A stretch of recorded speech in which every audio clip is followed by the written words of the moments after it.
The XPS 15 is the absolute best Windows laptop, period. Is what I said 3 years ago, but me. As I was saying, the XPS 15 has not received much for updates in the past 3 years, and is it still the best Windows laptop around? Let's find out. But first, we don't want to look at that. We want to look at what else is in the box. Do we have warranty information here, or is it a pre-production unit? Oh, we do. Heck yeah. Yep. Plug it in, press the power on. We are good. Oh, heck yeah. I do really appreciate that with these, even though the I/O kinda sucks, Dell is nice enough to give you a dongle in the box. So we do have our HDMI and USB Type-A dongle right here. And this one's super compact. I really wish that they would just sell these on their own. They're quite nice. For charging, we get a 130 watt adapter. Oh, this is getting a little bit large now. These days you can get gallium nitride adapters that are about half the size that have just as much power. So it's not quite as nice as it was when it was first released. Also, do note that if you go for the XPS 17, that has had problems where it will be discharging well plugged in because it will draw more than the 130 watts that this can provide. There we go. It looks exactly like it has for the last 3 years, but that said, it does still look like a mighty fine laptop. Like any give at all on this carbon fiber chassis? The tiniest bit. This is a well-made machine for sure. Along the sides, we have this diamond cut finish, and on the left, we have 2 Thunderbolt 4s. On the other side, we have a single Thunderbolt 4, full-size SD card reader, absolutely love to see it, and 3.5mm headphone jack, which you cannot trust Dell to always give you these days. Do you guys see something that's missing here? Something that other laptop brands don't have? Oh, what's that right there? A big stupid notch? Nope, Dell has a 2mm webcam that does facial recognition and IR, which is so sweet. They have been able to get it into this tiny little bar. Who at Apple thought that that was a good solution? We'll look at the webcams later, but man, that's stupid. The rest of the laptop appears to be unchanged. We have a CNC'd aluminum chassis, carbon fiber wrist rest, and nice big trackpad right here. I guess, are we ready to get into it and just start firing up games and stuff? After I fire up this segue to our sponsor. Thanks to Keeper for sponsoring today's video. Keeper? I barely know her. From your favorite food delivery service to your email platform of choice, these days you need to account for everything, and it can be tough to remember all of those passwords. It's time to ditch the pen and paper or notes app and check out Keeper Security. You can autofill login information from all of your accounts from your fully encrypted vault on both mobile and desktop, and with Keeper's zero trust and zero knowledge security model, only you have access and control over who can see your passwords. Check them out using the link below and use code ShortCircuit50 for 50% off personal and family plans to keep your personal information safe and secure. Wait a second. Intel Arc Control. Is Dell trolling us here? I do know that there is an Intel Arc version of this laptop, but I really thought that we had the 4070 one. I swear to God, if this has an Intel GPU, I'm going to throw it out the window. For the CPU, we have an i7-13700H. Your only other option is the i9, but this laptop doesn't really have the thermals or the power to support that, so you should probably just get the i7. We also have 32 gigabytes of DDR5 memory that's running at 4800 mega transfers per second, 1 terabyte SSD, Intel Wi-Fi 6E, and an RTX 4070, heck yeah. This right here is the 8GB model, so it might not have quite the frame buffer that you want for modern games, but that said, it is a freaking massive upgrade for the XPS 15. Now, how fast it actually is has yet to be seen because, well, this is not a particularly large laptop and the 4070s aren't necessarily very fast. In the XPS 15, the GPU goes up to 40 watts, while in the XPS 17, that 4070 can go up to 60 watts, which is not very much for a 4070, although that said, that's way faster than the 3050 that we had before. Way faster. Now, one of the main reasons that you'll want an XPS 15 is the display, and I would recommend just shelling out for the OLED. It is 16 by 10, so a little bit taller, love it. And the resolution is a slightly strange 3456 by 2160. It is OLED, and our labs has done some testing on it, and well, I can tell you it looks great, but the numbers also will tell you that it looks great. Dell claims that this can do 400 nits peak brightness, although in SDR, it was only able to reach 365, but you won't be too concerned about that because it was able to way overachieve and hit 620 nits with HDR, and that was at 75% window. That is amazing for an OLED display, especially given that the blacks are just like actual black. It is crazy. In the past, I've actually even taken the black level up a tiny bit to like 3-4% in Dell software here, just because sometimes if you're watching like a lot of YouTube videos, they're not always properly color correcting, and you can just end up with people who like, if they wear black pants, it's like looking into the void. Now, if you plan on doing photo or video editing on this display is accurate enough for professional color work. So we're looking at 100% sRGB, 99% DCI-P3, and we have a 1.38 delta E average, max of 3.5. So that right there is getting you under the 2 that you expect for professional work, and it just looks freaking great. Now, we can debate all day whether or not Apple or Dell's solutions to the display are better. Apple gives you a bit more brightness, but it does have the trade-off in dark situations, whereas Dell looks way better when you're in a darker room, but can't quite keep up if you're in direct sunlight. Just kind of think about which area are you going to be using it more in. Razer, go away. I do not need your software. What I do need is to play Valheim. I have got the old XPS 15 here. This has a 3050 Ti and a 12700H in it, and we will be comparing to this. But before that, I just want to do a quick little game because, well, if this can actually game, it wins. That's basically how this goes. All right, it is not powerful enough to play Valheim at 4K. We have learned that. 2560 by 1600, so 1440p, but 16 by 10. We are looking at 50 FPS or so. This is pretty much maxed out graphics, which is pretty good, but it looks like we're gonna be dropping down to more like 1080p. 1920 by 1200, this should just run. There we go, we're getting our 60 FPS. This is looking pretty darn good. And also we are screen recording at the same time, so it's having a little bit of a struggle in that regard.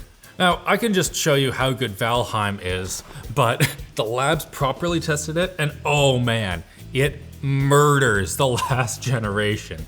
Like, we're looking here at Forza 5. The old one got 32 FPS average. The XPS 15 with the 4070 got 64 FPS minimum and 73 FPS average. That is a more than doubling in gaming performance. Same if we're looking at 1440p, yep, doubled it. Looking at Red Dead Redemption, same sort of thing. Oh, that's not quite doubled, but we still went from 49 to 64 FPS. This means that you can now properly game on this thing. And also, if you're doing like GPU accelerated renders, it absolutely murders the last gen. Also, since I said that we have an OLED display, it is only 60 Hertz, which does hurt this compared to other gaming laptops, but the response time is freaking great. So you don't have that sort of like really slow business laptop sort of lag here. It's just whoosh, whoosh, whoosh, whoosh. Now for gaming, you are going to want to grab a mouse like this, but if you are not gaming, you won't really need one because this trackpad is exceptional. Dell kind of leapfrogged absolutely every Windows device when they released this, and since then, you know, other laptop makers have caught up. Like I would say that HP with the Dragonfly series has similar, if not better level of trackpad, but the one on the XPS 15 is still great and it remains freaking massive. Like, look at this thing, just so big. As compared to the MacBook. There we go, it's pretty much identical. The XPS 15 has a slightly smaller trackpad, but it also has a slightly smaller screen, so I will forgive it. Above the trackpad, the keyboard also remains great, but I feel like that other laptop makers have since exceeded this level of quality, I guess Dell included with their XPS 13. So we do have an excellent feel to every single key. They're all very consistent, My only complaint is that the key stabilization isn't class leading. So if you press on the side of the key, you can sort of have it flop around a little bit. Now you are able to get used to this easily enough because, like I said, keys are very consistent, but it's more like an A instead of an A+ like it was a couple of years ago. So in the XPS 15, we get 2 tweeters and 2 woofers, and if I remember correctly, this thing sounds amazing. Oh yeah. Yeah, that sounds good.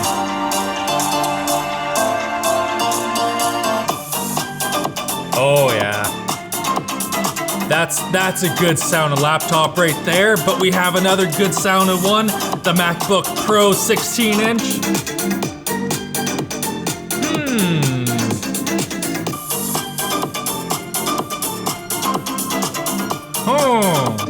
Those are pretty darn close. It's gonna come down to personal preference if you prefer the sound of the XPS 15, which seems a little bit more flat, or the sound of the MacBook, which is a bit more V-shaped, but they both sound frickin' great. And speaking of frickin' great, these displays, man, all right. Now this isn't going to be a perfect comparison because both of them will be a lot brighter with HDR content, particularly the Mac, and also like YouTube compression, whatever. They both look frickin' fantastic. The black levels of this OLED though, man, that looks nice. Do you have a preference?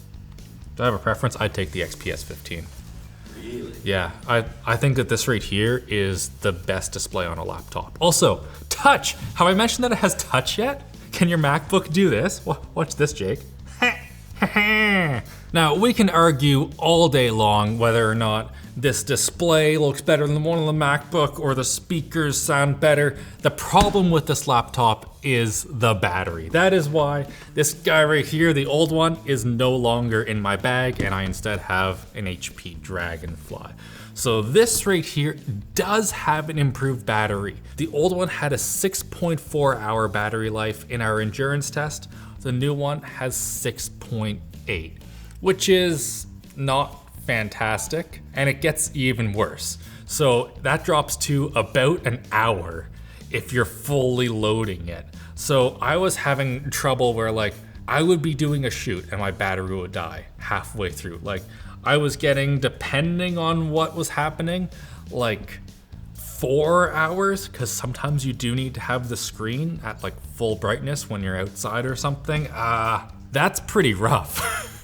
It makes it a very tough sell when the MacBook is able to do what, like 12, 14 hours, something like that. Completely different experience. Now to make up for that battery deficit, Dell needs to have the XPS 15 come in a fair bit under the 16-inch MacBook Pro, and fortunately it does. The absolute starting price is $1,350, but that gets you an Intel Arc A370M, which you do not want to do. The first one that you want to buy is an RTX 4050 and the i7-13700H, which comes in at $1,550. Moving up to the spec that we have here, which if you're a power user is a pretty good spec in my mind. We are looking at $2,500 for this one as spec'd. That is the 32 gigabytes of RAM, 1 terabyte SSD, and for a similarly spec'd MacBook Pro, it's $1,000 more. Wow. So yeah, if you're willing to sacrifice some battery life, the XPS 15 is an excellent one to go for if you don't want to spend an extra $1,000 for the Apple. Before we take it apart, I just need to talk about this webcam. It is fine. They have improved it a little bit. It is not as terrible as it was, but it is still not very good.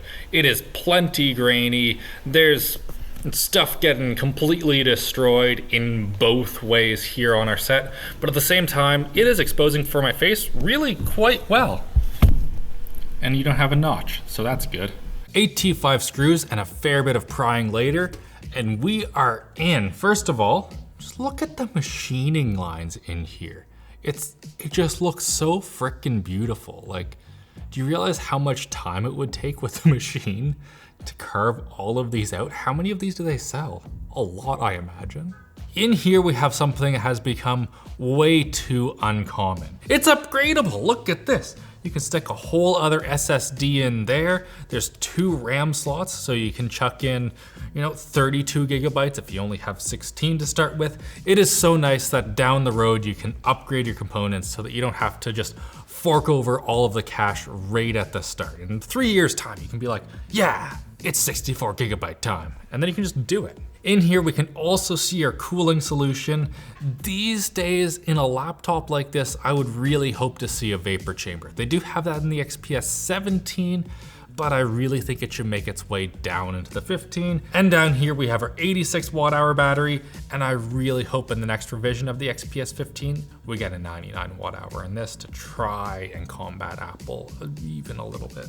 So the XPS 15, this is still an absolutely fantastic laptop, and I really miss having this display and this trackpad in my everyday life, because man, it is something good. Now, if you are able to get around the disappointing battery life, this new one is insanely fast with that 4070 for what it is, and I think it's just a great old laptop. And I think you're just a great old viewer. Huge thanks for watching this video. Hit like, get subscribed, and comment down below what laptops you want to see next. Have a great day.